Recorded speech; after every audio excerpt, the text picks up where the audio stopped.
નમસ્કારનું પ્રવીણ. સામાન્ય જનતાને અસર કરે તેવી વાત આજે ચર્ચામાં છે. કોરોના કાળ છે, આપત્તિનો સમય છે, હજુ મુશ્કેલીમાંથી બહાર નથી આવ્યા, પણ મોંઘવારીના દરેક મોરચે આમ જનતાનું તેલ નીકળી રહ્યું છે. આ વાત કોઈ નકારી પણ ન શકે. દલીલ થશે, આંકડાઓ આવશે, આંકડાઓ ફૂલ ગુલાબી પણ હશે, જે દરેક સરકારોમાં હોય છે. પણ વાસ્તવિક સ્થિતિ એ છે કે મોંઘવારીએ એક પણ ખૂણો બાકી નથી છોડ્યો જ્યાંથી આમ જનતા બચી શકે. પેટ્રોલ ડીઝલ, પેટ્રોલ 100 ને પાર થયું. પેટ્રોલ જે રીતે વિકાસ કરી રહ્યું હતું, ડીઝલને થયું કે ભાઈ પેટ્રોલ આટલું વિકાસ કરે છે, હું કેમ પાછળ રહું. ડીઝલે પણ વિકાસ કર્યો, ઘણી જગ્યાએ 100 ને પાર ડીઝલ પણ થઈ ગયું. મોંઘવારી દર, જે આંકડાઓ આપણે જોઈએ છીએ તેમાં સુધારો થઈ રહ્યો છે, પણ એટલું નહીં કે મંદીની સ્થિતિમાં આમ આદમી પોતાનું ઘર ચલાવી શકે. ઓગસ્ટ મહિનો છે, આજથી શ્રાવણ મહિનો શરૂ થયો, જન્માષ્ટમી આવશે. ચલો લોકમેળો નહીં થાય, પણ તહેવારો છે. કોરોના થોડો નિયંત્રણમાં છે ગુજરાતમાં, તો લોકોને થાય કે તહેવારો મનાવીશું. ફરસાણ ને સાતમ આઠમમાં 20-22 ટાઈપની આઈટમ આપણે બનાવતા હોઈએ છીએ. પણ આ સ્થિતિમાં મોંઘવારીમાં મોરચે વધુ એક જો મેનુ એડ થાય, ખાદ્ય તેલ. પેટ્રોલ ડીઝલની જેમ ખાદ્ય તેલમાં જે રીતે ભાવ વધારો થઈ રહ્યો છે, મેં પેટ્રોલ ડીઝલના ઓલા કોમ્પિટિશન વાળી વાત કરીને વિકાસની, એ જ રીતે સિંગ તેલ, કપાસિયા તેલ, આ બંને વચ્ચે પણ કોમ્પિટિશન હતી. હવે લગોલગ છે કે બંનેને ગોલ્ડ મેડલ એક સાથે પહેરાવી દેવાય, મતલબ કે એક લેવલ પર છે. તો તમને સવાલ થાય કે મોંઘવારી વધી કેમ રહી છે, ખાસ તો ખાદ્ય તેલ, જેના ભાવમાં પણ આમ જનતાનું તેલ નીકળી રહ્યું છે. વાતો થઈ રહી છે, ભૂતકાળનું મિશન પણ છે, અત્યારથી આપણે તેમાં કામે પણ લાગી ગયા છીએ. આત્મનિર્ભર બનવાની વાતો છે, કેમ કે આપણે ખાદ્ય તેલમાં આત્મનિર્ભર નથી. આજે પીએમ મોદીએ કિસાન સન્માન નિધિના જે હપ્તા છે ખેડૂતોને ચૂકવ્યા, તેમાં એક મહત્વની વાત કહી કે ઓઇલ સીડ મિશન જે છે નેશનલ, તેમાં સરકાર 11,000 કરોડ ઇન્વેસ્ટ કરશે. ઓઇલ સીડ મિશન એટલે સાદી ભાષામાં તમને સમજાવી દઉં કે આપણે મોટા ભાગનું છે ને પામોલિવ ઓઇલ હોય કે બાકી બધા ઓઇલ છે, સરસોનું ઓઇલ છે, આપણે આર્જેન્ટિના હોય, કેનેડા હોય, ત્યાંથી આપણે મંગાવીએ છીએ. તમને એ પણ નવાઈ લાગશે કે પેટ્રોલ ડીઝલ બાદ સૌથી વધુ વિદેશી હુંડિયામણ આપણે ખાદ્ય ઓઇલમાં ખર્ચીએ છીએ. આપણે આત્મનિર્ભર નથી, પણ બનવા માટે એક મિશન છે. એ મિશન પર કામ થઈ રહ્યું છે, આગામી સમયમાં કામ થશે. પણ જો ખાદ્ય તેલોમાં, પામોલિવમાં, તમામમાં 30% ઉત્પાદન કરતા હોય, 70% આપણે બહારથી મંગાવતા હોય, તો આ પરિસ્થિતિ આપણા રાષ્ટ્ર માટે અથવા તો સામાન્ય જનતા માટે જરાય રાહત આપનાર નથી. મોંઘવારીનું કારણ સીધું જ તમને સમજાઈ જશે. આર્જેન્ટિનામાં વરસાદ પડ્યો તો જાણીએ સીધું એ પરિબળ લાગુ પડી ગયું ને ક્યાંક એવી સ્થિતિ નથી ને કે જે વિદેશી માર્કેટ છે એ નક્કી કરશે પેટ્રોલ ડીઝલની જેમ. જે એક્સક્યુઝ અપાય છે ને કે પેટ્રોલ ડીઝલના ભાવ તો ચલો આંતરરાષ્ટ્રીય સ્તર પર ક્રૂડ ના ભાવ જે અપ એન્ડ ડાઉન થાય એ પ્રમાણે લાભ અને ગેરલાભ તમને મળે, મતલબ કે ભાવ વધે અથવા ઘટે. જો કે ઘટવાનો લાભ ઓછો મળી રહ્યો છે પેટ્રોલ ડીઝલમાં. પણ વાત ખાદ્ય તેલની છે. દેશમાં છેલ્લા 50 વર્ષથી આપણે પામોલિવ તેલની આયાત કરીએ છીએ અને સમસ્યા એ છે કે માંગ વધી રહી છે છેલ્લા અમુક વર્ષોથી ખાદ્ય તેલની, અલગ અલગ ખાદ્ય તેલની. આપણાથી ઘણા બધા નાના દેશો છે, આપણા કરતા વધુ ઉત્પાદન કરે છે. આપણે એની જેટલું કરી નથી શકતા. અને બીજી વાત કે સરકાર ઈચ્છે છે કે તેલીબિયા પાકોનું વાવેતર વધે. ગયા વર્ષે થોડો ટાર્ગેટ પણ મૂક્યો. આપણે ત્યાં થાય છે ને કપાસ, મગફળી, એરંડા, દિવેલાકો, તલ. આ વર્ષે પણ થયું, બમ્પર વાવેતર થયું મગફળીમાં. કપાસનું થોડું ઘટ્યું છે, પણ કટ્ટું ઘટશે. તો છેલ્લા 7 વર્ષથી ખાદ્ય તેલની આયાત વધી છે. આયાત વધી છે મતલબ કે આપણે વિદેશી હુંડિયામણ પણ વધારે ખર્ચ્યું છે. અને આયાત વધવાની સાથે સાથે જે માંગ વધી છે એના આધારે સતત આવનાર સમયમાં એ માંગ વધશે. ભારત દર વર્ષે 150 લાખ ટન ખાદ્ય તેલની આયાત કરે છે. તમને નવાઈ લાગશે, આપણે કપાસ અને મગફળી વાવીએ છીએ, પણ ખાદ્ય તેલની બાબતમાં હજુ પણ આપણે આત્મનિર્ભર બનવાથી દૂર છીએ.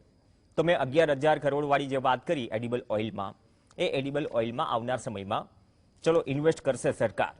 પણ આટલું થયા બાદ પણ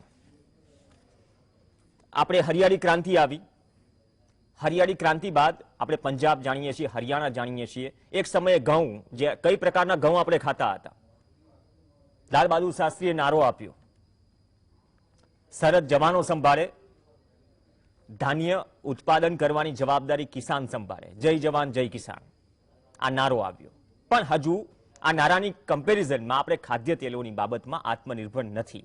આવનાર સમયમાં શું કરવું જોઈએ અને ખાદ્ય તેલોના ભાવ જે વધી રહ્યા છે તેના પર અંકુશ કઈ રીતે લાગે, કયા પરિબળો છે એક્ઝેક્ટ જે આની પાછળ વર્ક કરે છે. મેં તમને આર્જેન્ટિનાનું ઉદાહરણ આપ્યું, તો આ પરિબળો પર પણ ચર્ચા કરીશું. અને જે પોલિસી છે ખાદ્ય તેલોમાં આપણે આત્મનિર્ભર બનવાની, તેના પર પણ છણાવટથી ચર્ચા કરીશું. આ ચર્ચામાં આપણી સાથે સ્ટુડિયોમાં પ્રતાપ ચંદન જોડાશે, જે ચેરમેન છે ગુજરાત એડિબલ ઓઇલ ફેડરેશનના. પ્રતાપભાઈ, આપનું સ્વાગત છે. વંદનાબેન પટેલ કોંગ્રેસના પ્રવક્તા તરીકે જોડાશે. ઉરુષભાઈ કંથારિયા ભાજપના પ્રવક્તા તરીકે જોડાશે.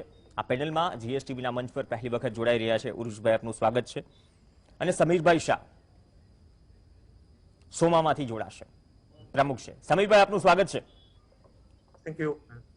પ્રતાપ ચંદન, આપથી શરૂઆત કરીએ. મેં આત્મનિર્ભર બનવાની એટલા માટે વાત કરી કે જે આંકડો છે આપણો ઇમ્પોર્ટ, જે આપણે ઇમ્પોર્ટ કરીએ છીએ, આયાત કરીએ છીએ, માંગ સતત વધી રહી છે છેલ્લા અમુક વર્ષોથી. માંગ સામે આપણું વિદેશી હુંડિયામણ પણ આપણે વધુ ખર્ચ કરીએ છીએ. પણ ચિંતાની વાત એ છે, મેં આજે સામાન્ય માણસને સમજાય એ ભાષામાં શરૂઆત કરી કે સિંગ તેલ અને કપાસિયા તેલ લગોલગ આવી ગયા, પેટ્રોલ ડીઝલની જેમ. સાચી વાત. પેટ્રોલ ડીઝલથી બચ્યા થોડા ઘણા, હજી બચ્યા નથી, પણ હવે સ્થિતિ અહીંથી વધુ ખરાબ થશે. તો અત્યારની પરિસ્થિતિમાં સાહેબ, આજે જે મોદી સાહેબે જે જાહેરાત કરી 11,000 કરોડ વધુ ખર્ચશે, મતલબ કે ઇન્વેસ્ટ કરશે, જે રોડમેપ સરકાર દેખાડી રહી છે અને વર્તમાન જે સ્થિતિ છે, તો કઈ રીતે આપણે આત્મનિર્ભર બની શકાય જો ખરેખર ખાદ્ય તેલમાં બનવું હોય? પ્રેમભાઈ, તમે બહુ જ મુદ્દાની વાત એ પાયાની કરી કે આખા પ્રશ્નનું મૂળ છે કે આપણે આત્મનિર્ભર નથી. 240 લાખ ટન તેલ આપણને જોઈતું હોય અને 160 લાખ ટન માટે આપણે જો પરદેશ પર આધાર રાખવો પડતો હોય અને આવડો મોટો દેશ 8-10 પ્રકારના બધા તેલીબિયામાંથી ફક્ત 80 લાખ ટન તેલ બનાવી શકતું હોય, તો બે ફેક્ટર છે કે જે આપણા અહીંના ભાવનું લેવલ નક્કી કરે. એક તો ફોરેનની પરિસ્થિતિ, ત્યાંના ભાવો, અને બીજું આપણી ઇમ્પોર્ટ ડ્યુટી. ફોરેનમાં જે ભાવ વધવાના કારણમાં ફોરેનનો ભાવ વધારો પણ કારણભૂત છે. પામોલિનમાં, સનફ્લાવરમાં, સોયાબીનમાં, બધામાં પોતપોતાના કારણસર એના ઉત્પાદક કેન્દ્રોમાં ભાવો વધ્યા હતા અને એના કારણે પણ લેવલ ઊંચું છે. પણ બીજું સૌથી મોટું ફેક્ટર છે કે જે 40% આસપાસની આપણા ખાદ્ય તેલોની આયાત પરની ડ્યુટી પણ છે, એ પણ એક મોટું ફેક્ટર છે. અને ત્રીજી વાત એ છે કે જે ભૂતકાળમાં આપણે ત્યાં પીડીએસમાં પણ તેલ આપવામાં આવતું હતું, એ મધ્યમ વર્ગને નથી મળી રહ્યું, એટલે વધારે કદાચ ખૂંચતી હોય મોંઘવારી તેલની, એવું બની શકે. આ ત્રણેય ફેક્ટરને કારણે તમારો પ્રશ્ન રિલેવન્ટ છે. પણ ઓઇલસીડ મિશનનો અંગે જે તમે વાત કરી, એ આત્મનિર્ભર થવાના દિશામાંની એક યોજના છે. આપણે હરિયાળી ક્રાંતિ 60ના દાયકાના છેલ્લા ભાગમાં કે 70ની શરૂઆતમાં આપણે એચીવ કરી ચૂક્યા હતા અને એના કારણે આપણે PL 480ના ઘઉં ખાવાનું તો બંધ થયું, પણ આપણે નિકાસ પણ કરી શકીએ છીએ ઘણી બધી એગ્રીકલ્ચર કોમોડિટીને, એવી હાલતમાં આપણે આવ્યા. પણ જ્યાં સુધી તેલીબિયાને સંબંધ છે ત્યાં સુધી આપણે એમાં નિષ્ફળ ગયા છીએ એવું જ કહેવાય. કારણ કે 1990માં મને યાદ છે કે ફક્ત 2-3 લાખ ટન તેલ આપણે મંગાવતા હતા ફોરેનથી, અને આજે 160 લાખ ટન મંગાવીએ છે. એટલે ઉત્તરોત્તર આપણું પરાવલંબન વધતું જાય છે.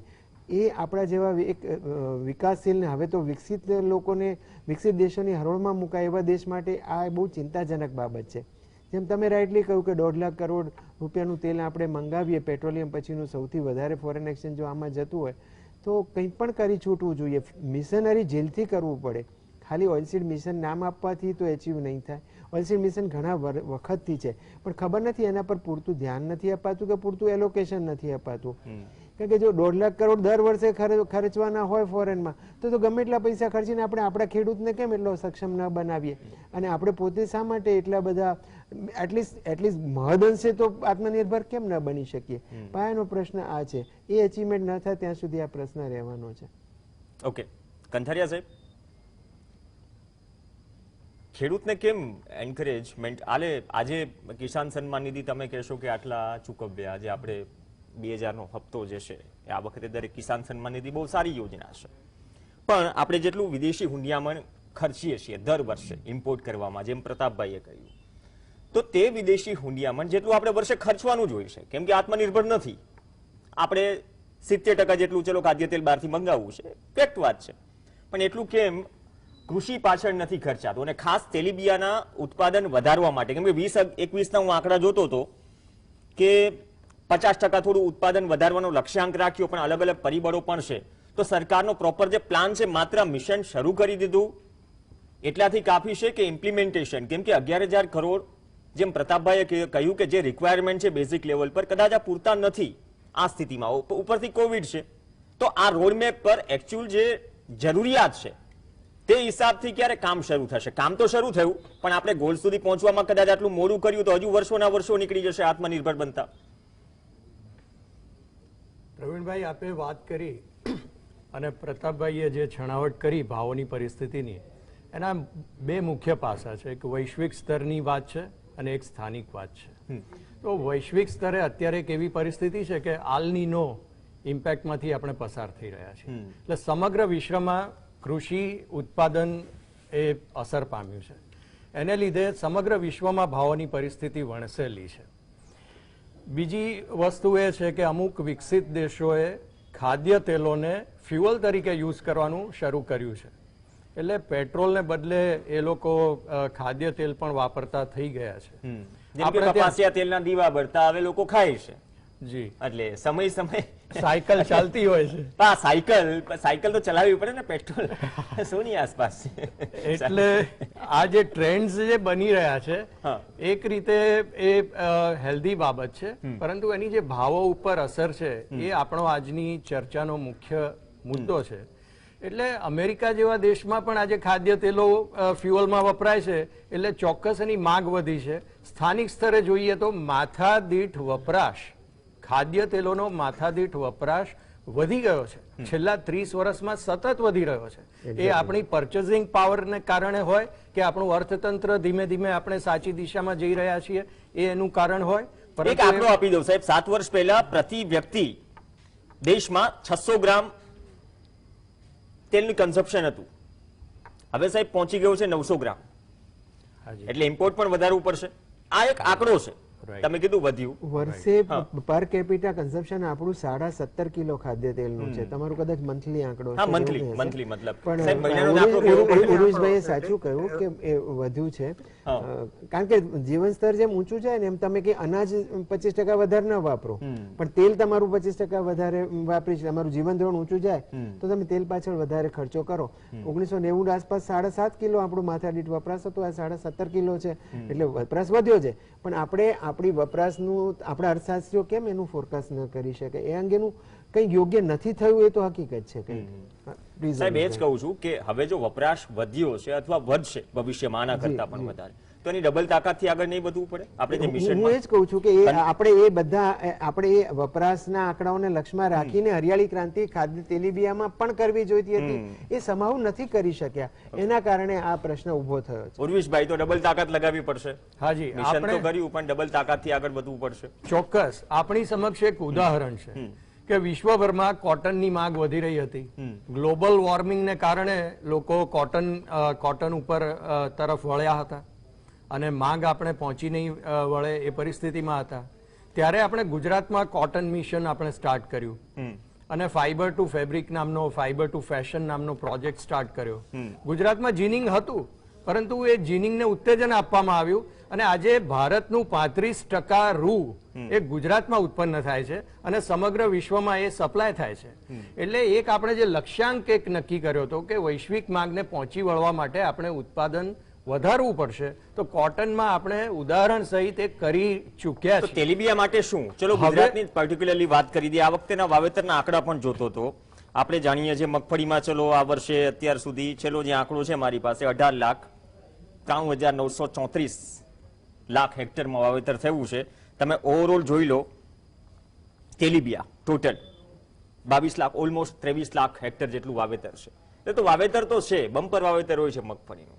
તેને યુટિલાઇઝ કરીએ, થોડું ઇમ્પ્રુવ કરીએ, અથવા તો થોડો ઉત્સાહ આપીએ ને. કપાસમાં ઉત્સાહ નથી, કેમ કે જાણીએ છીએ ભાવ શું છે. અત્યારે જે ભાવ છે, અત્યારે કોના ઘરમાં કપાસ હોય એવી સ્થિતિ છે. પ્રેમભાઈ, હેક્ટર દીઠ હેક્ટરથી ફક્ત ઉત્પાદનનું લેવલ નક્કી નથી થતું. તમે હેક્ટર દીઠ કેટલું પ્રોડક્શન લઈ શકો છો એના પર પણ આનો આધાર હોય છે. એટલે તમે સોયાબીનની દાખલા તરીકે હું વાત કરું તો જે અર્જેન્ટિના કે બ્રાઝિલ કે અમેરિકામાં હેક્ટર દીઠ જે ઉત્પાદન છે એના કરતાં આપણું 25 કે 30% છે પર હેક્ટર yield છે. એ પણ વધારી શકાય ને. એઝ ઇટ ઇઝ મગફળીમાં પણ ઘટી ગયું ને સાહેબ.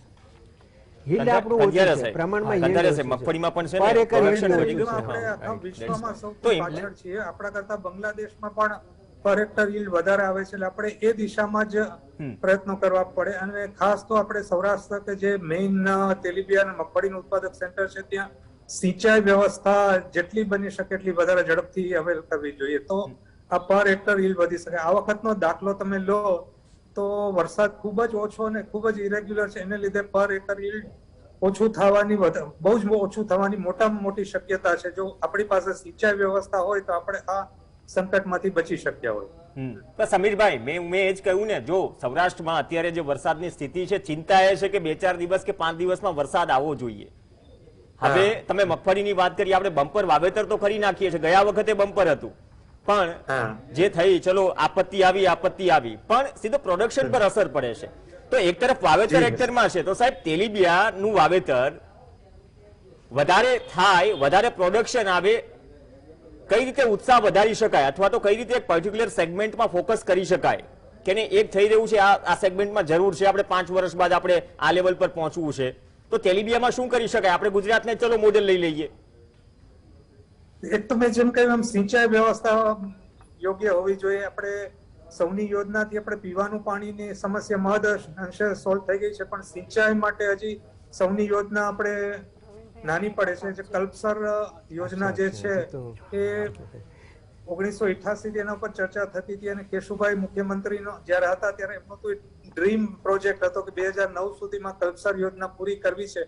એ કલ્પસર યોજના સાવ આપણે કોરાણે મૂકી દીધી હતી. થોડું એમાં રિવાઇવ થવાની કંઈક શરૂઆત થઈ છે પણ હજી એના માટેના ટેન્ડરો નથી મુકાયા કે એના માટેના સર્વે નથી થયા. જો આ કલ્પસર યોજના આવે તો આ સિંચાઈનો પ્રશ્ન સોલ્વ થઈ શકે એવું છે. બીજું આપણે તમને તો ખ્યાલ જ હશે કે લીડિંગ ન્યૂઝપેપર ગુજરાતના કરે છે કે આપણે ત્યાં જે દરિયો છે તે દર વર્ષે થોડો આગળ વધે છે અને જમીન અસાધ્ય થતી જાય છે. તો ખનન વધે છે, લેન્ડસ્ટોનનું ખોદકામ વધે છે, રાતોરાત ડુંગર ગાયબ થઈ જાય છે, ખારાશ વધે છે. એ તો પ્રોબ્લેમ છે જ, એટલે એ પણ નુકસાની તો કરે જ છે. પણ બહુ સારી વાત, આ કલ્પસર યોજનાની જે મુખ્ય નહેર હતી ઘોઘા બંદરેથી દ્વારકા સુધી દરિયાકાંઠે પેરેલલ જતી હતી તો એને લીધે જે દરિયો ખારું પાણી જે આપણે જે ટેકનિકલ ટીમ થોડો અવાજ વધારે મહેમાનનો, સોઇલ વોટર જે આપણે દર વખતે ખેંચી લઈએ છીએ અને દરિયા કિનારે પણ આ સોઇલ વોટર ખેંચાઈ જાય એના કારણે ખારું પાણી જમીનની અંદર આવી જાય છે અને એના લીધે જમીન અસાધ્ય થતી જાય છે. જો આ નહેર હોત તો આ જે અસાધ્ય જમીન થઈ ગઈ છે એને આપણે ફરીથી નવ સાધ્ય કરી શકત ને આપણી પાસે જમીનની અવેલેબિલિટી પણ વધી શકત. અને ક્યારે કેટલું ખાતર નાખવું, કયું ખાતર નાખવું, શા માટે આ ખાતર ન નાખવું, એ બધું આપણે ખેડૂતોને ખાસ એજ્યુકેટ કરવાની જરૂર છે. કે ધારો કે આપણે અત્યારે બ્લાઇન્ડલી યુરિયાનો ઉપયોગ કરીએ છીએ પણ મગફળીનો જે છોડ હોય એના મૂળમાં નાઇટ્રોજન હોય છે એટલે ખરેખર મગફળીને યુરિયાની જરૂર નથી, એને બીજા સલ્ફર અને ફોસ્ફરસ મળતા હોય એવા ખાતરની જરૂર છે. તો એ બધા જાતનું નોલેજ આપણે ખેડૂતોને આપીને આગળ વધવું જોઈએ તો જ આપણે પર એકર yield વધારી શકીશું. કારણ કે આપણી જમીન વધવાની નથી, આપણી વસ્તી એટલી ઝડપથી વધે છે કે શહેરીકરણ વધતું જાય છે એને લીધે આપણી પાસે ખેતીની જમીનની અવેલેબિલિટી દિવસે દિવસે ઓછી થતી જાય છે. તો આપણા માટે એક જ રસ્તો છે કે પર એકર yield ઘટી રહ્યા છે, ખેતીલાયક જમીન ઘટી રહી છે. વંદનાબેન, ઘણું બધું કર્યું ભૂતકાળમાં, ચલો આ પ્રોડક્શનની વાત કરીએ. એ જેસ્ચરને સેકન્ડ હાફમાં આપણે ઉછાળીશું કે તેલીબિયા ઉપર ફરીથી આપણે થોડા પાછળ આવીએ. ઓવરઓલ ખેતીના પ્રોડક્શનની વાત છે જે એક મોડેલ પણ હોઈ શકે. તો તમે શું સજેશન આપશો? ભૂતકાળમાં તો ઘણું કર્યું છે. આજની જે ડિબેટ છે એનું આપણે ટાઇટલ આપ્યું છે કે તેલ કાઢતું તેલ. લોકો તેલ ખરીદવા જાય છે ત્યારે તેલ પડી જાય છે, આપણે કહેવત કહીએ છીએ. વાત કરી બહુ સરસ, સમીરભાઈએ પણ વાત કરી, ઉર્વિશભાઈએ વાત કરી, તમે પણ વાત કરી. અને સંસદની અંદર સરકારે સ્વીકાર્યું છે કે છેલ્લા 1 વર્ષની અંદર 52% જેટલો ખાદ્ય તેલની અંદર ભાવ વધારો એ આ વખતે થયો છે. આ બિલકુલ હકીકત છે. પરંતુ પ્રશ્ન ખાટલે મોટી ખોડ એ છે કે તમે શરૂઆતમાં કહ્યું કે લાલ બહાદુર શાસ્ત્રીજીનો એક નારો હતો, જય જવાન જય કિસાન.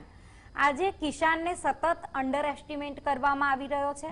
પ્રોડક્શન જે વધવું જોઈએ એ વધારવા માટે કિસાન શા માટે ખેતીમાંથી નીકળી અને ઉદ્યોગ કે બીજા વ્યવસાયમાં આજે જોતરાવા માટે તૈયાર છે? કારણ કે ખેડૂત જે પણ પ્રોડક્શન કરી રહ્યો છે એને એના ભાવ મળતા નથી, એના મહેનતના પ્રમાણમાં એનું શોષણ થાય છે અને સરકારનો જે અંકુશ છે, નિયંત્રણ છે જે રિફાઇનરી કંપનીઓ ઉપર અને આયાતકારો ઉપર. એટલે તમારા સમયમાં હું એમ કહું, જો ખેતીની હાલત તો વંદનાબેન સરકારને, વંદના હું એ જ કહું છું, આપણે છે ને મુદ્દા પર રહીએ. આપણે છે ને ઓવરઓલ ખેતી મુદ્દો નથી, મુદ્દો એ છે તેલીબિયા. હું એમ કહું છું ભૂતકાળમાં વંદનાબેન હા આપણે આયાત કરી, એ આંકડાઓ બધા સામે છે કેટલું આપણે આયાત કરીએ છીએ. મારો ખાલી સવાલ એટલો છે કે ભૂતકાળની સરકારો કે અત્યારની સરકાર છે, જો ઇમ્પોર્ટ તો ભૂતકાળમાં પણ કરતા, હવે આપણી માંગ વધે છે. હું એમ કહું છું ભૂતકાળમાં તમારી સરકારમાં પણ ઇમ્પોર્ટ કરતા બેન, આપણે એમાં નથી પડવું, પણ હવે અહીંથી ચલો તેલીબિયા પાકોનું ઉત્પાદન કઈ રીતે વધારી શકાય એ તરફ સજેશન આપો. એક કોમેન્ટ તો કર્યો એવી આયા. એક બાજુ આપણે હરિયાળી ક્રાંતિની વાત કરીએ છીએ તો આપણે કિસાનને સતત અંડર એસ્ટિમેટ કરી રહ્યા છીએ.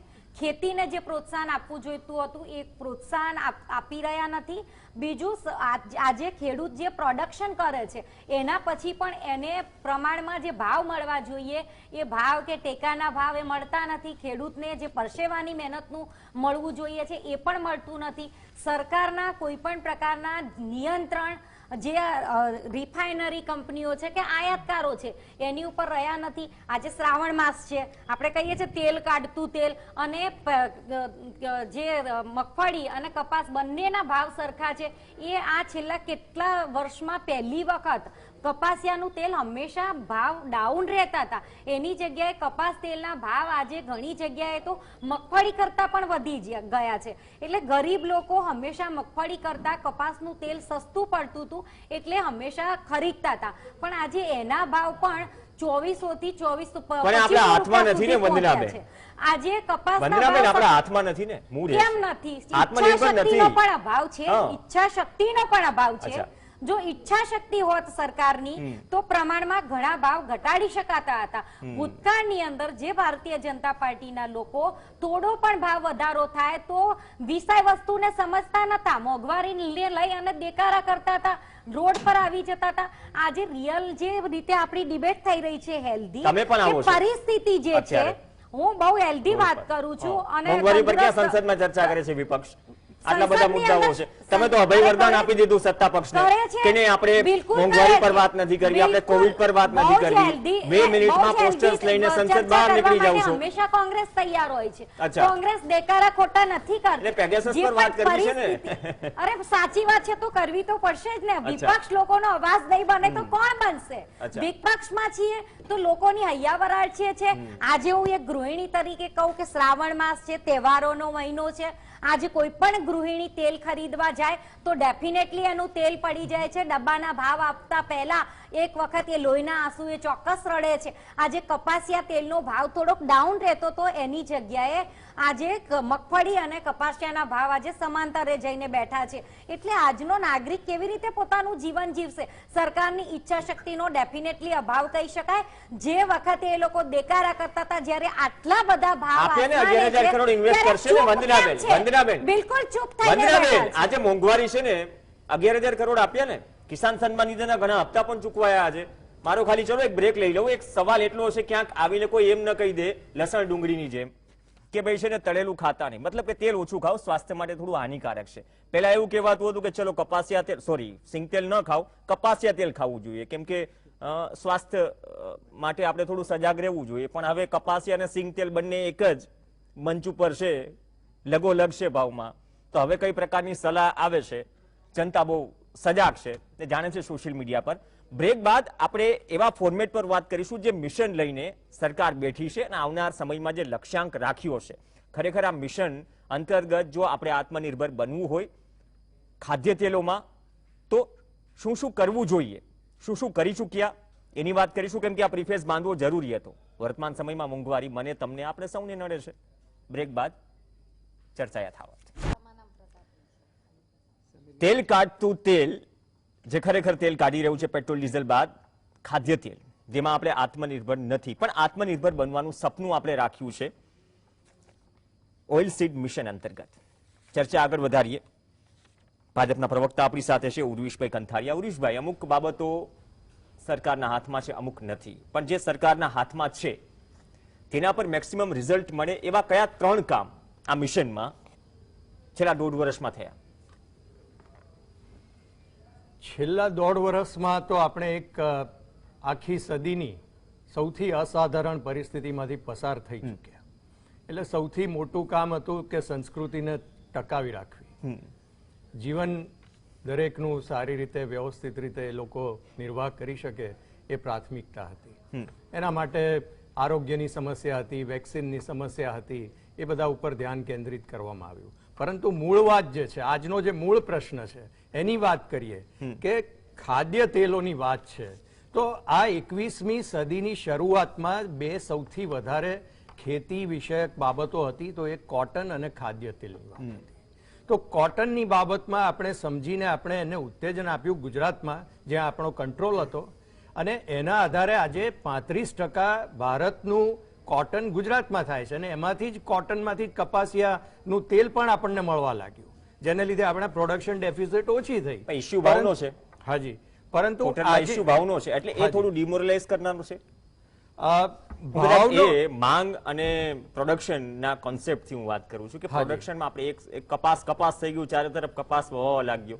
અત્યારે સ્થિતિ એ છે બીટી આવ્યા પછી કે ત્યારે ભાવ પૂરતા નથી મળી રહ્યા. ઓફ ધ રેકોર્ડ વાત કરી હતી ને સામાન્ય, કે એક જે પેટ્રોકેમિકલ્સમાંથી જે એક મેઇન પ્રોડક્ટ હોય, પેટ્રોલ નીકળી જાય, ડીઝલ નીકળી જાય, છેલ્લે અંતમાં ડામર નીકળે, લાસ્ટ પ્રોડક્ટ. કપાસિયામાં સાહેબ કોટન બને, બાદમાં સિંગતેલ બને.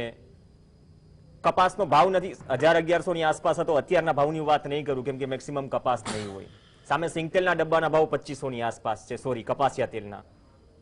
ખોડ 50 કિલોનો કટ્ટો 1500-1700 રૂપિયા. તો સાહેબ આ 500-700 રૂપિયાનો ડિફરન્સ નથી સમજાતો. મૂળ વાત એ આપણે સમજવાની છે કે આ જે વર્ષ 2020-21 ની વાત કરીએ તો ખેડૂત ઉત્પાદનના દરેક સ્તરે કોસ્ટ પ્રેશર વધી ગયું છે, કોસ્ટ ઊંચી આવી ગઈ છે, અને આવકના સ્ત્રોત ઘટી ગયા છે. કારણ કે ખેડૂત જે અન્ય સ્ત્રોતમાંથી જે આવક મેળવતો હતો એ સ્ત્રોત ઘટ્યા પેન્ડેમિકના કારણે. પરિણામે એક ખેડૂત પણ સ્ક્વીઝ થયો, ઓઇલ મિલર્સ પણ સ્ક્વીઝ થયા, એટલે પ્રોડક્શન કોસ્ટ વધી. અને જ્યારે આજે સંસ્કૃતિ એક થાળે પડવા લાગી ત્યારે એ માર્કેટ ખુલ્યું, ત્યારે એ સરભર કરવાની થોડી તક મળી છે, અને ભાવ ઊંચા છે, વૈશ્વિક પરિબળો પણ સાથે છે. એટલે જે આખું જે ખાદ્ય તેલોનું જે બાસ્કેટ છે, જે 6 મુખ્ય પ્રોડક્ટ છે, જેમાંથી 4 આપણે ઇમ્પોર્ટ કરીએ છીએ, સૂર્યમુખી કે સોયાબીન કે પામોલિન, એના ભાવ તો વૈશ્વિક પરિબળોના આધારે નક્કી થાય છે. શિકાગો બોર્ડ ઓફ ટ્રેડમાં કે મલેશિયાના પામ ટ્રેડ બોર્ડમાં એના ભાવો એની ઇન્ડેક્સના આધારે નક્કી થાય છે, અને એ જ બાસ્કેટની સેન્ટિમેન્ટ પ્રમાણે એના ભાવો પણ ગોઠવાતા હોય છે. લોકલ પ્રેશર્સ, લોકલ પરિબળો પણ એની સાથે જોડાતા હોય છે. પરિણામે આ વખતનો જે ભાવ છે એ ભાવ વધારાનો વિરોધ કરવો એ તો વિરોધ પક્ષનું ફરજ છે અને કામ છે, અને બધા જ વિરોધ પક્ષો એ કરતા આવ્યા છે. એમાં કોઈ નવી વાત નથી. પરંતુ આ સંજોગોમાં સત્તા પક્ષે શું કર્યું? તો 1 રૂપિયામાંથી જે 15 પૈસા પહોંચતા હતા ને, એ આજે 80 કરોડ લોકોને ફ્રી રાશન 2021 સુધી આપવાની વ્યવસ્થા કરી. ફ્રી ના કહેશો. ફ્રી આ શબ્દનો ઉપયોગ કદાચ કોઈ પણ સત્તા પક્ષ વિપક્ષ ના કરે. 100 રૂપિયા 60 થી વધુ ટેક્સ ભરે છે જનતા. એ ચણા કે વોટેવર ઘઉં લેનાર જે જનતા છે એ પણ છે ને 1 લીટર પેટ્રોલ ભરાવે છે 100 ની આસપાસ રૂપિયા, એટલે ટેક્સ ભરે છે ઇનડાયરેક્ટલી. ઇનડાયરેક્ટ ટેક્સ અલગ. એટલે આપણે ફ્રી વેક્સિન હોય, રાશન હોય, કદાચ કોઈએ ન કરવું જોઈએ કેમ કે કોઈ સરકાર ખિસ્સામાંથી નથી આપતી. બી ફ્રેન્ક, સોરી ટુ સે, આ હું પણ જાણું છું, તમે પણ જાણો છો, બંને 100 રૂપિયા 60 થી વધુનું ટેક્સ ભરીએ છીએ. મૂળ પ્રશ્ન એ મૂળ તેલીબિયા પર આવીએ, એમાં તેલ નીકળી રહ્યું છે. મૂળ પ્રશ્ન એ છે કે આપણે જે યોજના કરીએ છીએ લોકો સુધી પહોંચે છે કે નહીં, પરિસ્થિતિ પ્રમાણે પહોંચે છે કે નહીં, એમાં ઘણો સુધારો થયો છે. ઓકે, 15 પૈસા આ જે અત્યારની જે લડત છે ને 15 વિરુદ્ધ 85 ની લડત છે. અચ્છા. અને એમાં 15 પૈસાનું જોર વધે ને એ આપણા દેશના દરેક નાગરિક માટે એ સારી વાત છે. ઓકે, પ્રતાપ ચંદન સાહેબ, હવે આપણે જીએમ સીડ્સ નીતિ ઘણી વખત ચર્ચા, આવું છું બેન, આવું છું. આપણે છે ને થોડુંક, હા ચિંતા ન કરો, સમય પૂરતો મળશે. સરકારે જીએમ સીડ્સની નીતિ આગળ વધારવાની જરૂર છે, કેમ કે આપણે આર્જેન્ટિના હોય કે પછી કેનેડા હોય, જે પણ આપણે તેલ આયાત કરીએ છીએ, સરસો હોય કે સોયાબીન હોય, તે તેલ આ સીડ્સમાંથી બનાવાય છે. તો અત્યારની પરિસ્થિતિએ જે મિશન અને રોડમેપ મૂકીએ છીએ, તો એનો જે કા હિસ્સો છે. જીએમ સીડ્સ, ઓઇલ સીડ્સમાં તો ખેડૂતો પણ વિરોધ કરે છે કે જેનેટિકલી મોડિફાઈડ ઓઇલ સીડ્સ નહીં લાવવા જોઈએ, અને સરકારે એના માટે એક્સપર્ટોની સમિતિ નિમિત્તિ ને હજી સુધી એની ફેવરમાં તો કોઈ ડિસિઝન લીધું નથી. ઓનલી કપાસ પૂરતું આપણે જીએમ સીડ્સ વાપરીએ છીએ, અને એના કારણે પ્રોડક્શન વધ્યું. ગુજરાત પણ 1/3 આખા દેશનું ઉત્પાદન કરે છે, એના કારણે કપાસિયા પણ અહીંયા વધારે ઉત્પાદિત થાય છે. બધી વાત સાચી છે, પણ તમારો પ્રશ્ન પાછો આવીને ઉભો રહેશે કે 1/3 કપાસિયા અહીંયા ઉત્પાદન કરો છો, છતાં કપાસિયાનો ભાવ સિંગતેલ નહીં લગોલગ કેમ છે? કારણ કે સિંગતેલ તો બહુ મર્યાદિત, એ પ્રીમિયમ તેલ છે, અને આખા દેશની દ્રષ્ટિએ વિચારીએ તો બધા તેલોમાં સિંગતેલનો પ્રીમિયમ થઈ ગયા ને અત્યારની દ્રષ્ટિએ. એટલે ભાવ વધારે છે અને પ્રીમિયમ ના કહેવાય, quality wise it was premium. 8%, આમ તો આખા દેશમાં 8% સિંગતેલ વપરાય છે, ગુજરાતમાં ભલે કદાચ 20-25% વપરાતું હશે, એનું પ્રોડક્શન પણ વધ્યું છે.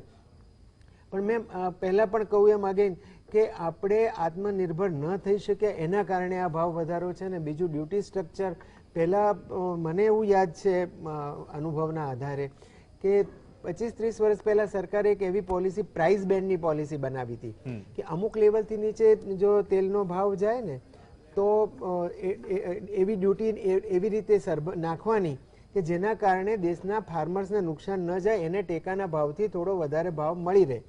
એ પ્રમાણે સરકાર 10 થી કરીને 40% ડ્યુટી આની અંદર રાખતી હતી, અને સમયાંતરે એને બેલેન્સ કર્યા કરતી હતી. અને જ્યારે લીન સિઝન આવે અને ભાવો ઊંચા જાય ત્યારે ડ્યુટી ઘટાડી અને કન્ઝ્યુમરનું હિત જોતી હતી કે જેથી ખેડૂતોને નુકસાન જવાનો પ્રશ્ન ન રહે. ઊંચા ભાવમાં તો સ્વાભાવિક છે, ખેડૂતો નુકસાન ન જાય ઊંચા ભાવમાં. એ વખતે ડ્યુટી ઘટાડી અને કન્ઝ્યુમરને ફાયદો કરવામાં આવતો હતો. આ વખતે લીન સિઝનમાં પણ 40% વાળી ડ્યુટીમાં બહુ ફેરફાર નથી થયો, ખાલી પામમાં એમણે થોડો ઘટાડો કર્યો છે, પણ એ ક્રૂડ પામમાં હજી મને લાગે છે તો એ 34% જેવી ડ્યુટી તો છે જ. એટલે એ પ્રાઇસ બેન્ડની નીતિ પણ ફરીથી જો અમલમાં લાવવામાં આવે તો ટૂંકા ગાળાનું પગલું એ છે કે એનાથી ભાવનું નિયંત્રણ થઈ શકે, આવું મારું અંગત રીતે માનવું છે. અને લાંબા ગાળે તો તમારે ઘણા બધા પગલાં લેવા પડે આત્મનિર્ભરતા તરફના, એના કારણે જ થઈ શકે. ઓઇલ સીડ્સ મિશન છે, વર્ષોથી છે એની અંદર, પણ કેમ આપણે સક્સેસ નથી ગયા? ક્યાંક ઇન્ટ્રોસ્પેક્શન તો આપણે કરવું જોઈએ. આપણે પામની ખેતીને પ્રોત્સાહન આપવાનો પણ આપણો દેશ એટલો બધો વિવિધ આબોહવા વાળો છે કે જો ઇન્ડોનેશિયા જેવો આપણાથી તો ઘણો નાનો દેશ કહેવાય, આપણા એકાદ સ્ટેટ જેવડો, કદાચ યુપી કરતા નાનો હશે, તો એમાં 400 લાખ ટન બાગાયતી ક્રોપ છે. આ તો યરલી ક્રોપ એ નથી, છતાં 400 લાખ ટન, 450 લાખ ટન જેવું પામ તેલ એકલું ઇન્ડોનેશિયા બનાવી શકે. અને એના કરતા ઘણો વિશાળ એવો આપણો દેશ, અને કેટલાય પ્રકારના તેલીબિયા અને સોલવન્ટ એક્સટ્રેક્શન પણ આપણે કરીએ, અને છતાં આપણે 80 લાખ ટન તેલ જ બનાવીએ. એટલે એ વાત તો સમજાતી જ નથી. અને એના કારણે જેટલું આપણું પરાવલંબન એટલો આપણે ફોરેનને વધઘટના પણ શિકાર બનવાનું, અને ડ્યુટીના કારણે પણ જે લેવલ રહે એને ભોગવવાના, આવું થઈ રહ્યું છે. એટલે આ બહુ એક વિષમ પરિસ્થિતિ છે. એટલે ઓઇલ સીડ મિશન હજી સુધી તો સક્સેસ નથી ગયું એવું ચોક્કસ કહી શકાય. હવે સરકાર કોઈ ક્રાંતિકારી પગલાં લઈને એની અંદર કોઈ ટાર્ગેટ બનાવીને ચાલે કે આવું તો આ દેશમાં કેવી રીતે ચાલી શકે? હવે તો આપણે કોઈ પછાત દેશ પણ નથી, વિકસિત દેશોની હરોળમાં આવી એવા દેશે, બધી ટેકનોલોજી અપનાવી છે, દિવસે દિવસે સિંચાઈની પરિસ્થિતિઓ સુધરી છે, તો આપણે કેમ આટલા બધા પછાત કે આવડો મોટો દેશ થઈને 80 લાખ ટન તેલ જ બનાવી શકે પોતાનું 35? એટલે આ મિશનના મશીનમાં પણ તેલ નાખવાની જરૂર છે, ઘણું બધું માગે છે કન્ઝમ્પશન પોલિસી. સમીરભાઈ, બહુ સારી વાત કરી સાહેબે, એક્ઝામ્પલ આપ્યું ને ઇન્ડોનેશિયાનું. ઇન્ડોનેશિયા આટલો નાનો દેશ આપણા કરતા, છતાં આ સ્થિતિમાં એ લોકો આટલું ઓઇલનું ઉત્પાદન કરે છે. સાહેબ, આ વખતે આગામી 5 વર્ષમાં જે ઉત્પાદનનો લક્ષ્યાંક મૂકે છે સરકાર, 480 લાખ ટન પર પહોંચવાની વાત છે. હા, તેલીબિયાનું. આ સ્થિતિમાં કઈ રીતે, મતલબ મેં કહ્યું ને કે આ મશીન જે મિશન છે એના મશીનમાં કયું તેલ છે જે ખૂટી રહ્યું છે? આ દેશ ઘણા બધા મોડેલ છે આપણા માટે શીખવા માટે કે આપણે તેની જેમ પણ આગળ વધી શકીએ. આટલો મોટો દેશ છે, આપણી પાસે જમીન છે, ખેડૂતો છે, ખેતી છે. હવે જે મિશનની વાત કરી છે, જેમ થોડું પ્રતાપભાઈએ પણ એ મિશનની સક્સેસ વિશે થોડી શંકા વ્યક્ત કરી, પણ મારું મંતવ્ય એવું છે કે you have to hope for the best. ભલે આપણે તાત્કાલિક આત્મનિર્ભર ન થઈ શકીએ અને જે સરકારે આ 5 વર્ષ માટેનો રોડ મેપ આપ્યો છે એચીવ કરતા આપણને કદાચ 5 કરતા વધારે 8 કે 10 વર્ષ લાગે, પણ એનાથી આપણને ઓવરઓલ ફાયદો થવાનો છે, નુકસાની થવાની નથી. આપણી જે ખાદ્ય તેલ પરની ડિપેન્ડન્સી છે ભલે ગ્રેજ્યુઅલી ઘટે, પૂરેપૂરી ના ઘટી જાય પણ ગ્રેજ્યુઅલી ઘટે તો પણ એનાથી પણ આપણને ફાયદો છે. અને બીજું એક જે ભાવની ચર્ચા વંદનાબેને કરી એ થોડું એમાં હું થોડો ડિફર થાઉં છું કે આપણે ખરેખર છે ને અત્યારે આપણે જયારે આપણે સેલ્ફ ડિપેન્ડન્સીની વાત કરીએ ત્યારે આપણે ભાવનું ફેક્ટર એક બાજુ મૂકી દેવું જોઈએ. કદાચ આપણે ખાદ્ય તેલમાં થોડો ભાવ વધારો ખર્ચવો પડે તો આપણે જે મોજશોખ અને વ્યસનોના જે ખર્ચા છે ને એના પર થોડો કાપ મૂકીને પણ આપણે આ જે એડિશનલ બોજો બજેટ ઉપર આવે છે આપણા એને આપણે કોમ્પન્સેટ કરી શકીએ. અને બીજું જેમ આપણે તમે બી વાત કરી, પ્રતાપભાઈએ બી વાત કરી કે આપણું પર વસ્તી વધારો થાય ને જે કન્ઝમ્પશન વધે એ તો જુદું, પર હેડ કન્ઝમ્પશન થી આપણું વધતું જાય છે તો એમાં પણ થોડો કાપ મૂકવો જોઈએ. આપણો જે પર હેડ કન્ઝમ્પશનમાં જે વધારો થયો છે એમાં મેઇન કારણ છે કે તૈયાર ફરસાણ, આપણે જે વેફર કે બીજા બધા પેકેટ્સ લઈને જે એનું યુઝ થાય છે ને એ ખરેખર થોડો ઓછો કરવાની જરૂર છે તો આપણા હેલ્થ ઉપરથી એની સારી અસર થશે. હું તમને એક દાખલો આપું કે દરેક ઘરમાં કદાચ એવું બનતું હશે કે નાનું બાળક તોફાન કરતું હોય કે કંઈક જીદ કરીને બેઠવું હોય તો એને શાંત કરવા માટે સમજાવવાને બદલે આજના પેરેન્ટ્સ છે એને આવું કાં તો મોબાઈલ પકડાવી દે છે કાં આવું તૈયાર ફરસાણનું પડીકું પકડાવી દે છે.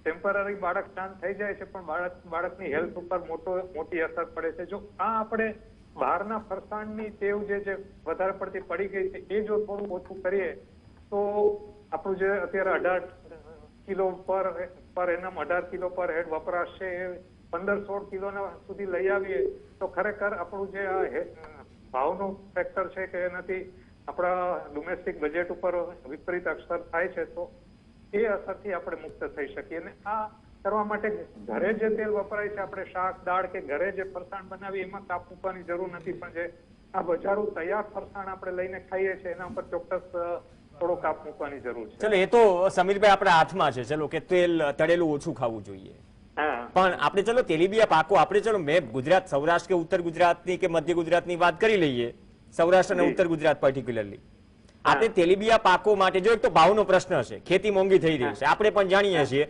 ભલામણ સમિતિ અહીંથી શું સરકારને ભાવ મોકલે છે, સરકાર શું કેન્દ્રમાં ભાવ મોકલે છે અને ટેકાના ભાવ કેટલા જાહેર થાય છે આપણે પણ જાણીએ છીએ. સામે લાગત વધી ગઈ છે. એ પરિસ્થિતિમાં સાહેબ સર્વાઈવલનો પણ પ્રશ્ન છે ને. આપણે કોઈને ઇન્સ્પાયર કરીએ કોઈ ખેડૂતને કે ભાઈ તમે વાવો કપાસ, તમે મગફળી જ વાવો અથવા તમે ચલો એરંડા વાવો, તેલીબિયા કોઈ બી પાક, પણ તેની સામે સાહેબ એને લાખના 12,000 થાય એવી તો સ્થિતિ નહીં ને. થોડું પોઝિટિવ તો ખેતીમાં જે બેઝિક લેવલથી જે આપણે બદલાવ કરવાની જરૂર છે અથવા તો પ્રોત્સાહન પૂરું પાડવાની જરૂર છે એ પણ એક બહુ મોટું ફેક્ટર છે ને. આપણે દરેક પ્રદેશને પકડી લઈએ, ગુજરાતને લઈ લઈએ. ના એ વાત આપની 100% સાચી. એટલે જ હું તેલના ભાવ ઘટાય એની ફેવરમાં નથી. તેલના ભાવ ઘટવા ના જ જોઈએ અને આપણી આયાત ઓછી જેમ ગ્રેજ્યુઅલી ઓછી થાય. અત્યાર સુધી ઊંચામાં 165 લાખ ટનની આયાત કરી છે. લાસ્ટ યર આપણે 145 લાખ ટનની આયાત કરીને આ વર્ષે કદાચ આ આયાત ઘટીને 130 થી 32 લાખ ટન સુધી થઈ જાય એવા સર્વે છે. તો એ ખરેખર સારું છે ને. આપણી આયાત ઓછી થાય એટલે તેલના ભાવ થોડા તો વધવાના છે.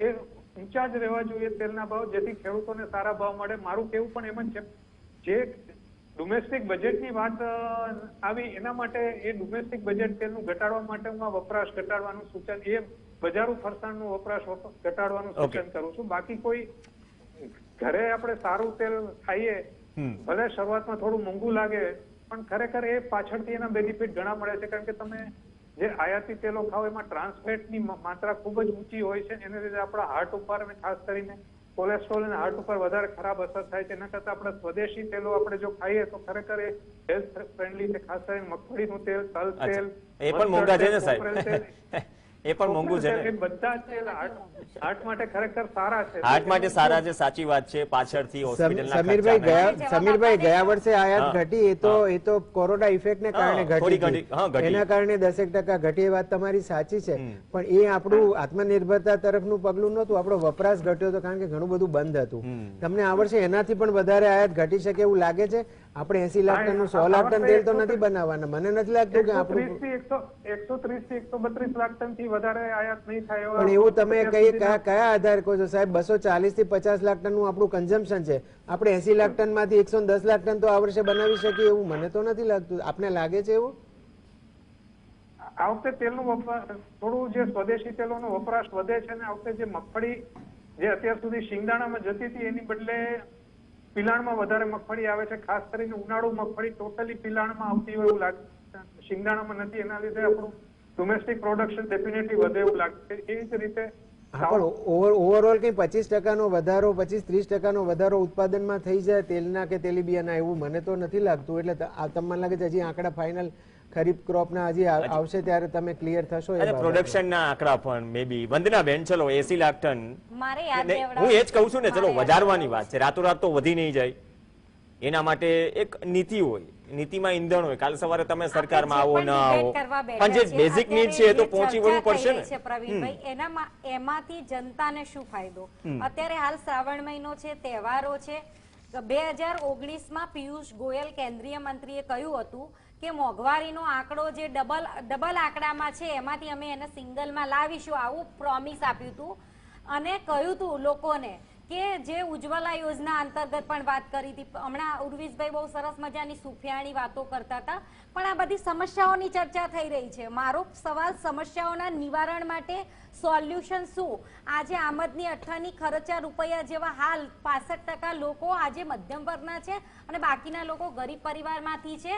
તો આ જે ડિબેટ થઈ રહી છે અને જે જનતા સાંભળી રહી છે એ રાહ જોઈને બેઠી છે, ગૃહિણીઓ એ રાહ જોઈને બેઠા છે કે ગેસના બાટલા પરની સબસિડી કેમ હટાવી લીધી. 2019 પહેલા કહેવામાં આવતું હતું કે મારી બહેનોને આંખો ના બળે, કેરોસીનનો ચૂલો ના ફૂંકવો પડે, એના માટે હું ગેસ પર સબસિડી આપીશ. આજે ગેસની સબસિડી આખી ખાઈ ગયા અને ગેસનો બાટલો પણ બધાને રડાઈ રહ્યો છે. તેલના ડબ્બાના ભાવની વાત કરીએ તો સિંગ તેલ અને કપાસિયાનો ભાવ બિલકુલ કમ્પ્લીટ લગોલગ છે. ક્યાંક કપાસિયાના ભાવ તેલનો ભાવ વધારે છે. તો મધ્યમ વર્ગની ગૃહિણી જ્યારે ખરીદી કરવા જાય ત્યારે એના માટે ઓપ્શન શું? પહેલા લોકો કપાસિયાનું તેલ ખરીદતા હતા કે ભાઈ સસ્તું પડે છે. તો આજે પ્રજા માટે ઓપ્શન શું? આપણે જે ડિબેટ કરી રહ્યા છે એનો ફાયદો જનતાને શું? હમણાં સમીરભાઈએ વાત કરી કે વંદનાબેનની વાત સાથે હું સંમત નથી. તો સમીરભાઈ તમે જે વાત કરી, હેલ્થની વાત કરી, આરોગ્યની વાત કરી, જેને ચરબી છે ને એને ચરબી ઘટાડવી હોય તો એને તેલ ઓછું ખાવું જોઈએ.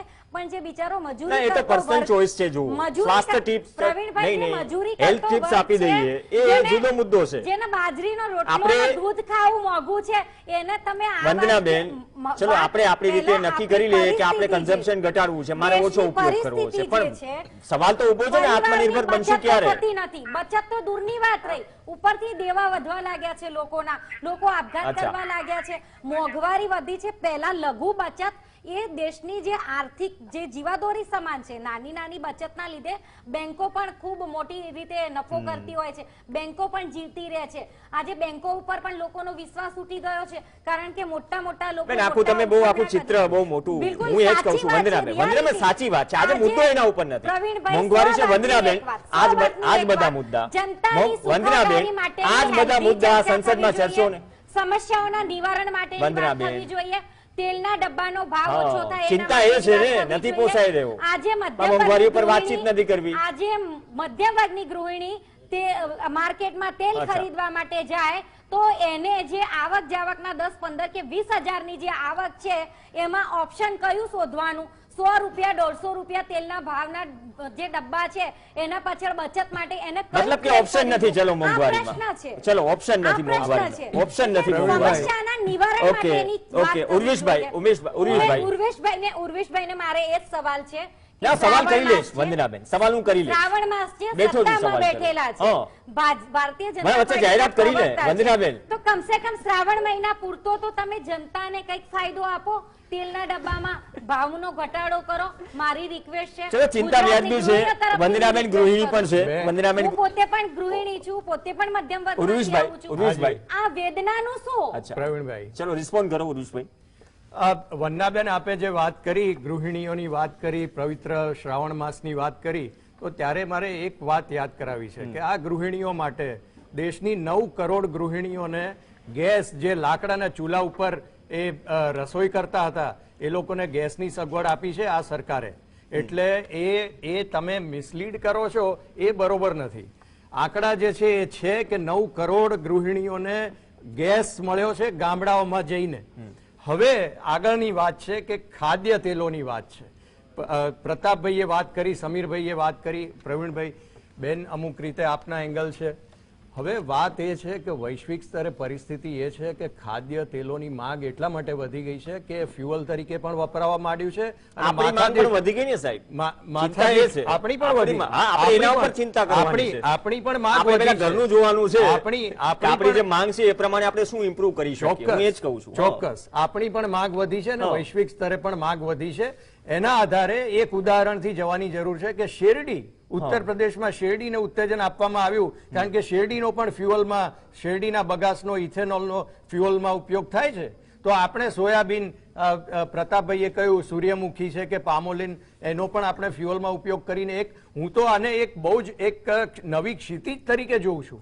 ભારતીય જનતા પાર્ટી આમાં એક ભારતના ખેડૂત માટે એક સોનેરી તક તરીકે જોઈ રહ્યા છે. કારણ કે આ બધી ખેતી આપણે વિકસાવીશું તો આવનારી જે માગ છે એમાં આપણે પ્રોડક્શન કરીને આપણે આપીશું તો આપણી આર્થિક સદ્ધરતા ઘણી વધી જશે. બહુ સારી વાત કરી ફ્યુઅલ તરીકે, પણ પેલા ખાવાની તો વિચારીએ, ખાવાનું તો વિચારીએ પ્રતાપભાઈ. આવું છું વંદનાભાઈ, પૂરતો સમય મળશે. રાજકીય પ્રવક્તાઓના બંનેની વાતમાંથી હું એક વસ્તુ જે સારી છે બંનેમાંથી લઈશ. વંદનાબેને સાચું કહ્યું કે તમે કહો છો કે diet, I mean healthy food માટે ઓછું ખાવું જોઈએ, પણ એમનો પ્રશ્ન એ હતો કે જેને વઘારવા માટે જોઈએ છે એને તો જોઈએ ને, એનો પ્રશ્ન એ હતો. એ મુદ્દો એમનો સાચો છે. પુરુષભાઈનો મુદ્દો એ સાચો છે કે આપણી ડિમાન્ડ તો વધી છે, પણ આપણે ત્યાં તો ઇથેનોલ આપણે શેરડીના કૂચામાંથી બનાવીએ છીએ, પણ ફોરેનમાં કમ્પલસરી છે 10% સુધીનું બાયોફ્યુઅલ બનાવવું પડે, એની અંદર આ મિક્સર કમ્પલસરી છે. ત્યાં જ્યારે લિમિટ વધારવામાં આવે ને 2-3%, ત્યારે આખી લાખો ટનની ડિમાન્ડ વધી જતી હોય છે. એના કારણે પણ વૈશ્વિક બજાર પર એની અસર થઈ છે. એ મુદ્દો પણ એમનો સાચો છે. પણ આપણે શું કરી શકીએ એ એમણે શાસક તરીકે જવાબ આપવો જોઈએ. મેં તો આખી પરિસ્થિતિ તમને એનાલિસિસ કરીને કીધી કે કયા કયા ફેક્ટર છે કે જે તેનો ભાવ નક્કી કરે છે. અને સમીરભાઈએ સાચું કહ્યું કે મૂળ વાત તો એ છે કે અહીંયાથી તમે પ્રોડક્શન વધારીશું, ડિમાન્ડને પહોંચી વળીશું તો આપણે આખી સમસ્યાનો ઉકેલ લાવી શકીશું. મૂળ વાત ડિમાન્ડની છે ને. અર્થશાસ્ત્રની આપણે હાર્દની વાત કરી રહ્યા છીએ કે ડિમાન્ડ ફોરકાસ્ટિંગ, કે આપણે ડિમાન્ડને પારખી શક્યા છીએ આજે કે આગામી સમયમાં શું ડિમાન્ડ થવાની છે. તો એના આધારે આપણે આપણા ખેડૂતને ઉત્તેજન આપીએ, એના પ્રોત્સાહક નીતિઓ ઘડીએ અને નીતિઓનો યોગ્ય અમલ થાય એ પ્રમાણેનું આયોજન કરીએ. તે આજનો તમને શું લાગ્યું મિશન અંતર્ગત કઈ એવી બે બાબતો છે? આવું છું વંદનાબેન, એમ તો આવું છું વંદનાબેન, સમય પૂરતો સમય આપીએ છીએ. સંસદમાં ભલે તમે ચર્ચા ન કરતા, અહીંયા ચર્ચા કરો છો વિપક્ષ તરીકે.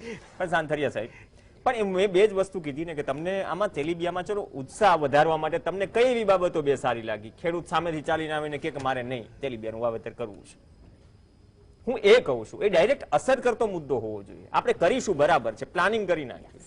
તમારા મતે તમને શું લાગે છે કઈ બે બાબતો હોવી જોઈએ કે જે સીધી અસર કરે કોઈ ખેડૂતને? નાનો ખેડૂત હોય ચાહે 100 વીઘાનો ખેડૂત હોય.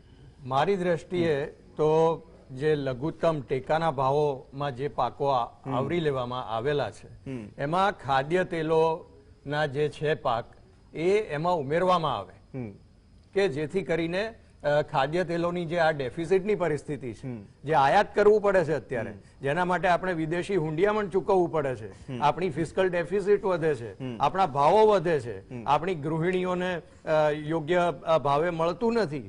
આ બધા પાકો સિવાય પણ એડિશનલ પાકો એડ કરવા જોઈએ. હા, જે સવાલ તો અત્યારે આંદોલનમાં એમએસપી ગેરંટી કરવાનો છે સાહેબ. જે છે પાકોમાં એમએસપી ગેરંટી નથી. એમએસપી ગેરંટી તો છે જ, એ હકીકત છે. આ વખતે પણ મગફળીમાં કેટલી એમએસપી માં કેટલી ખરીદ થઈ એ આપણે જોવા જેવા છે એ આંકડા. અચ્છા, એમએસપી ગેરંટી નથી સાહેબ, કોઈ કાયદો નથી દેશમાં. એક છેલ્લો સવાલ સમીરભાઈ, એક મુદ્દો હોઈ શકે, મારે 30 સેકન્ડમાં જવાબ જોઈએ છે. બાકીના તેલીબિયા પાકો એમએસપી ના લિસ્ટમાં આવે અથવા તો એને ઉત્સાહ વર્ધક માટે કંઈક આપણે એવી પોલિસી લાવીએ કે લોકો એ તરફ પણ વળે, કપાસની જેમ ભૂતકાળમાં વળ્યા હતા.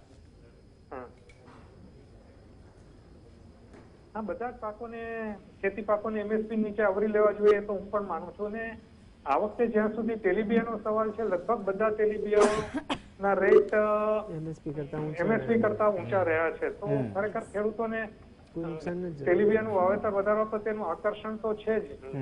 એટલે થોડુંક બિયારણ સરકાર સર્ટિફાઈડ બિયારણ વ્યાજબી ભાવે ખેડૂતોને આપે, એવા બધા પ્રશ્નો જે આ એડિબલ ઓઇલ મિશનની જે સ્થાપના થઈ છે એની નીચે જો આ બધા પ્રશ્ન એડ્રેસ થઈ જાય, સોલ્વ થઈ જાય તો ખરેખર ખેડૂતોનો તેલીબિયાંનો વાવેતર પ્રત્યેનો ઝોક વધતો રહેશે એવું તો હું સ્પષ્ટપણે માનું છું. વંદનાબેન, પાણી, વીજળી, વીજળી, ખાતર, પાણી, આ જે બધી વસ્તુઓ છે જે બધાના કોઈ ભાવ પાક બનાવે સરકારે છે, ખરેખર ખેડૂતને બિલકુલ, મેં પહેલા પણ કહ્યું કે ખેડૂતને બિલકુલ નજરઅંદાજ કરાય નહીં, કારણ કે કૃષિ પ્રધાન દેશ છે. જય જવાન જય કિસાન લાલ બહાદુર શાસ્ત્રીજી જ્યારે કહેતા હતા, આજે આ સરકાર મર કિસાન મર જવાન આ વાત લઈ અને આગળ નીકળી છે.